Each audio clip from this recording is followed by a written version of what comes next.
Welcome to the Information Center of International Contractors. If you enjoy what you are provided, please support us by liking and subscribing. SERBIA CARGO Locomotive Tender. The European Bank for Reconstruction and Development, EBRD, is providing a loan or grant to fund the SERBIA CARGO Rolling Stock Renewal project, specifically for the procurement of diesel locomotives.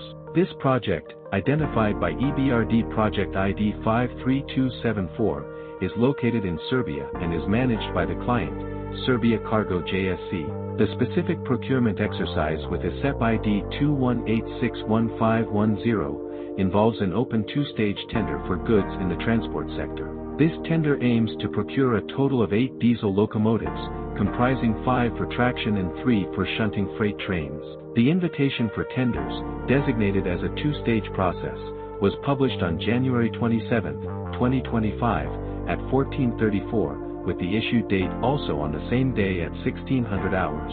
Interested parties must submit their bids by the closing date of March 28, 2025, at 1700 hours.